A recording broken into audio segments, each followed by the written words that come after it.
to give the response on behalf of the retirees. May we call on Mr. Rolando S. De Los Santos, Junior High School Faculty, Art Unit.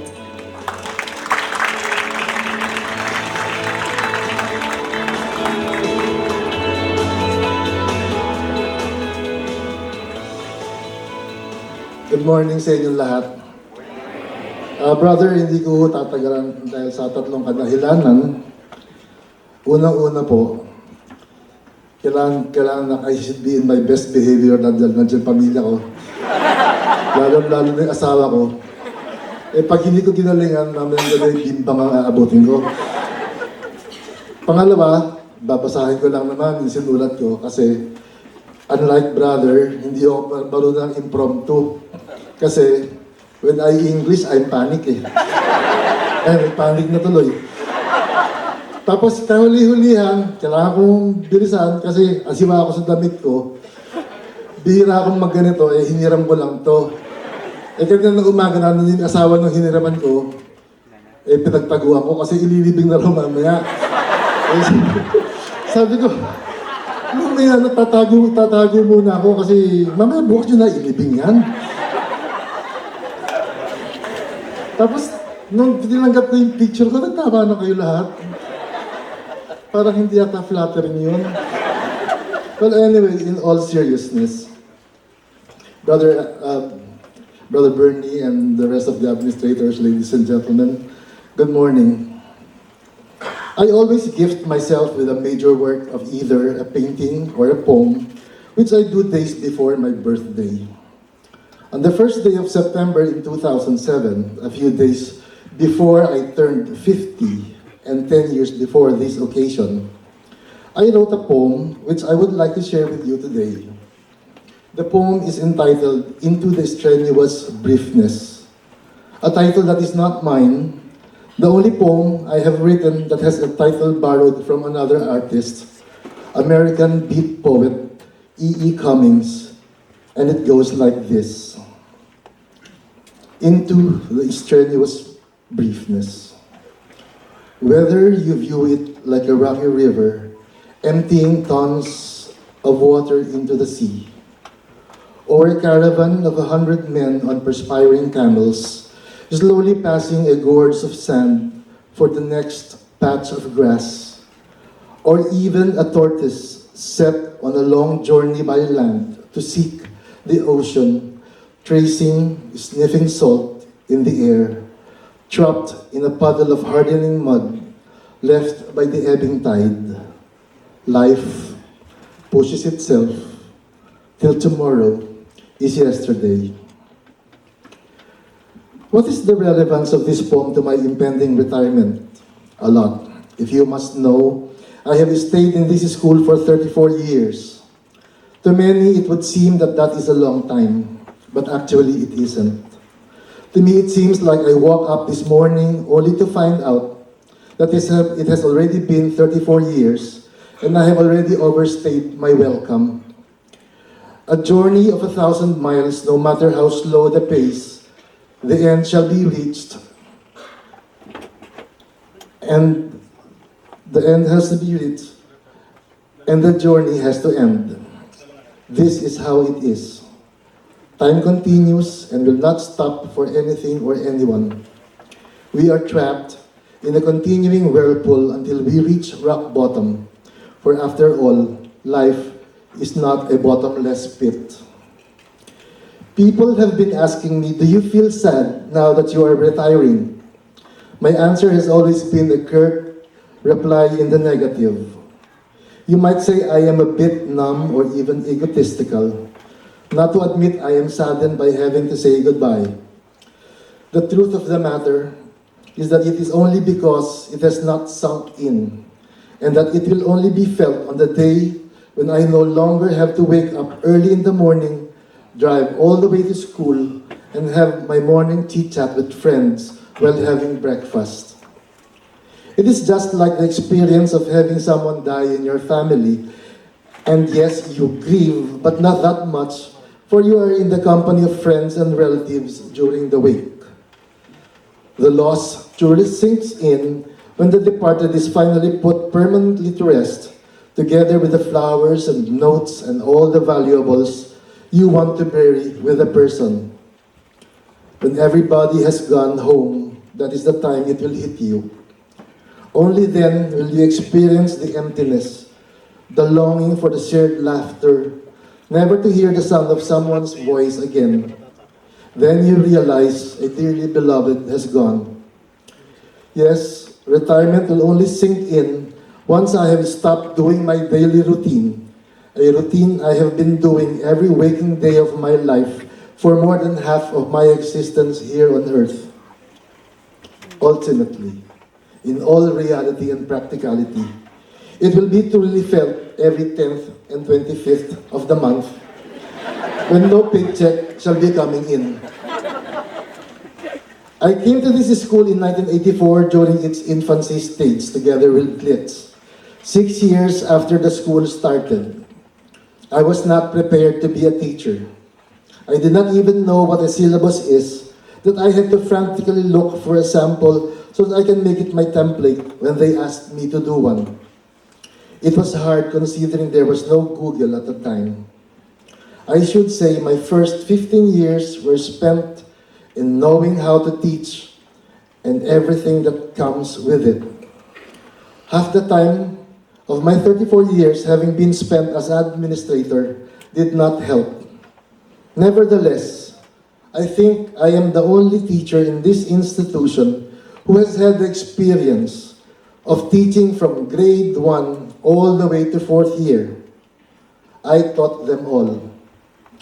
Now that I can say I know the ropes, they are retiring me. It is like when I finally knew the answer, they changed the question.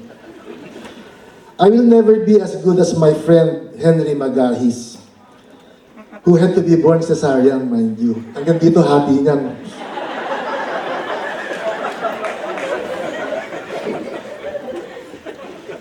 He dreamt of being, even when he was young, to be a good teacher even when he was young.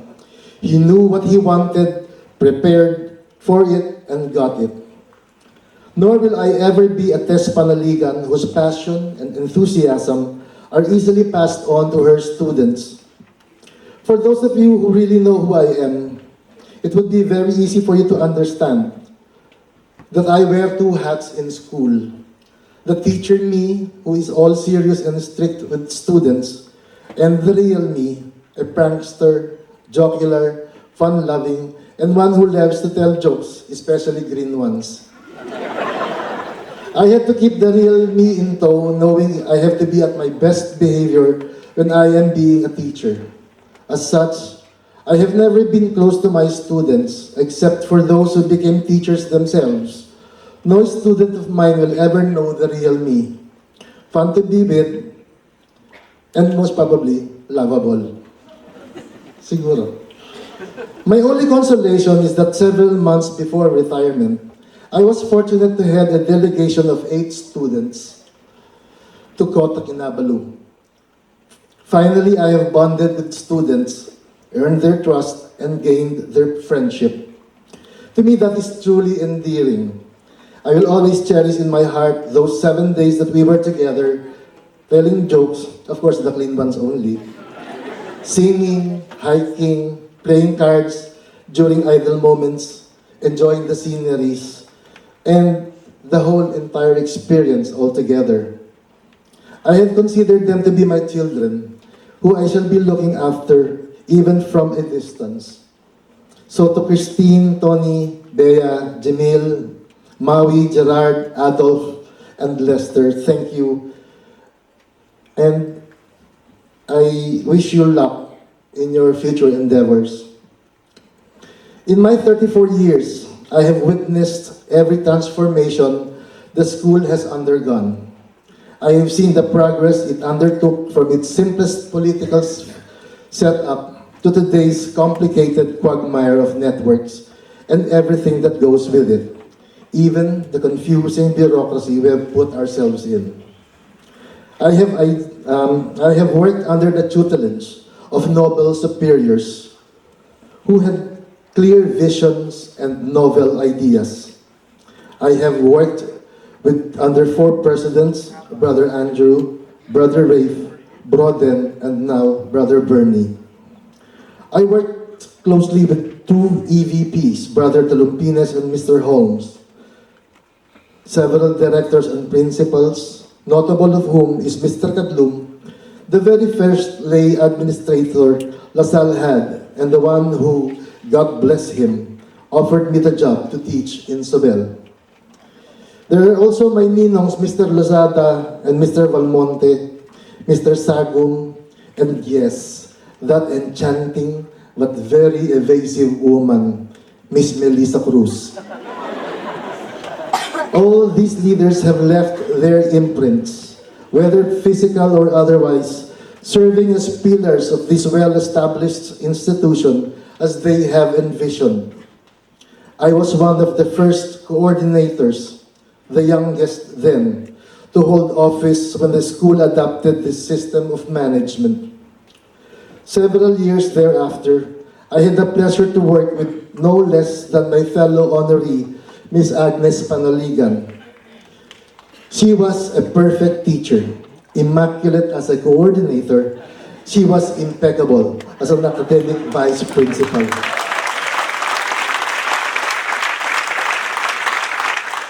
What is the point of all this? I would like to tell you. We are now reaping the fruits of trees planted for us. And to borrow the words of the late Brother Rafe, we have been drinking from a well we did not dig. There are a lot of things I have to be thankful for. First of all, I have to thank LaSalle for providing all my children with quality education. That is the primary reason why I stayed on board. I equated their education as part of my salary. Having done so, my wages even then was already comparable to what those working as managers in the industry or my artist friends who were already making their names known in the art scene. LaSalle has made my journey as a family man comfortable, if not luxurious. We have always been simple folks with simple needs anyway. I would like to thank the grade 9 and 10 teachers of the last 2 academic years, for they have made my transition from the administration back to the classroom. Saan ako? May lang to. Back to the classroom easy.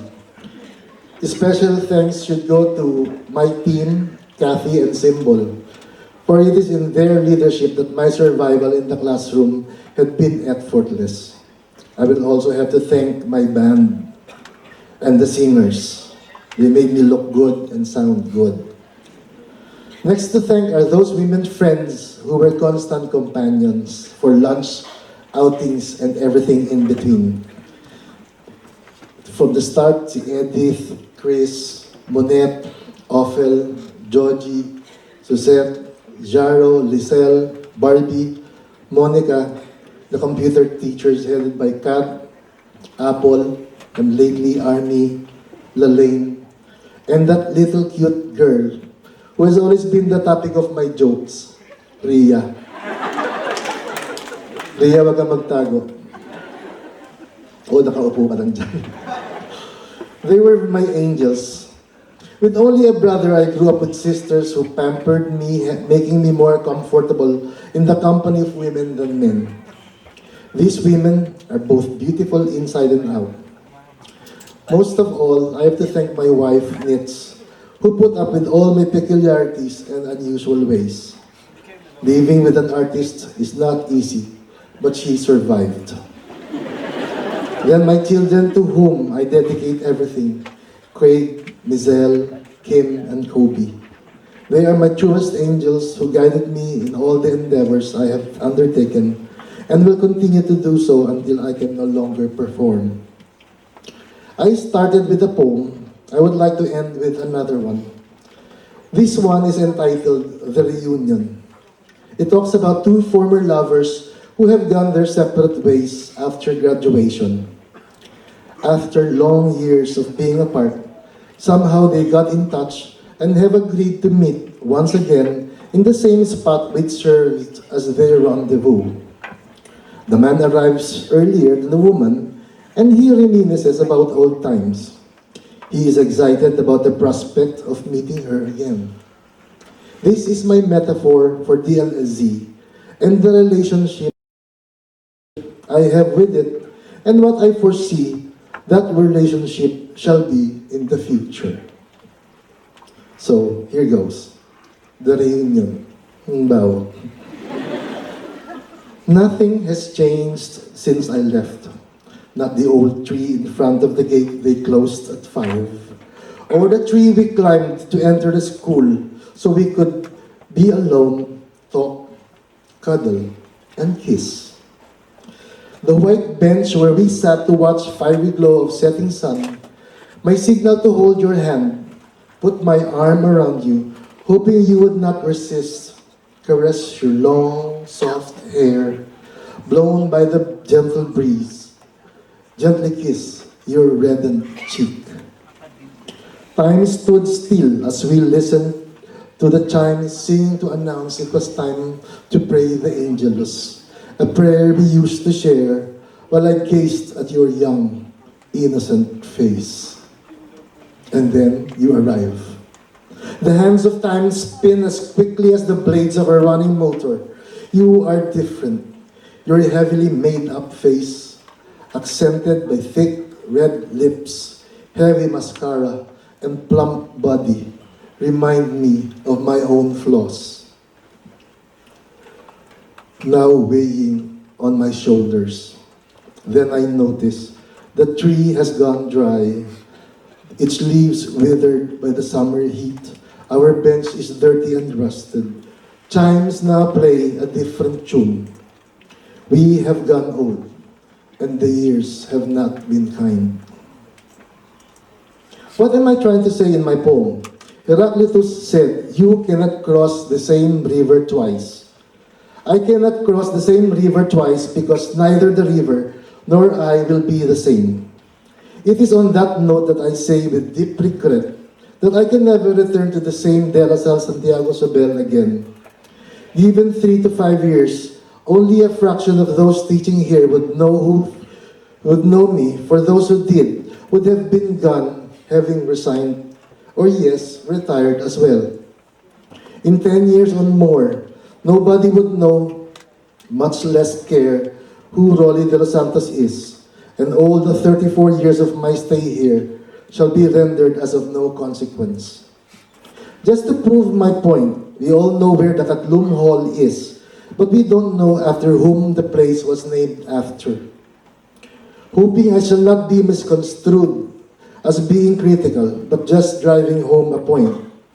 This very institution was conceived and built by Brother Andrew, and yet nobody among the teachers here know who he is. While he has a room named after him, nobody has the mind to build a statue in his honor. In this very institution, which was his baby, a project that he ardently fought for, as the brothers then frowned upon the idea, questioning why LaSalle had to build another elitist school. What about the two statues outside of the CPA, Brother Ceci and Brother Felix? Those endearing brothers who charmed their way to the students' hearts. Nobody knows them now. If these great men whose work far exceeded what was expected of them and yet are forgotten now, surely I, a simple art teacher whose service can be considered minimal in comparison, will not matter after 10 years or even earlier. And so, my friends, if I can make an appeal to you, those here present and have known me and my work, please try to remember who I was and what I stood for. Try to remember me using that ancient computer lingo, Vaisuwig. What you see is what you get. I know I may have been brash or rude at some point and may have possibly hurt someone one way or another with my blunt words. But try to understand that I was just trying to be me, and I apologize. Believe me when I say it was nothing personal. I am still the same friendly me after that. I know that humility has not been my strongest virtue, but I make sure that having integrity, being honest, and objectively fair top them all. To the new teachers, I am sorry we could not have interacted that much. But this I tell you, DLSZ is one place where you can stay for a very long time. And it will treat you well if you do your job just as well. To my friends, I bid you adieu, hoping it is just for now, and that we will continue to correspond until I am no longer available to. Thank you, Isabel. Thank you, everyone. This is Ronnie De Los Santos signing off. Good morning.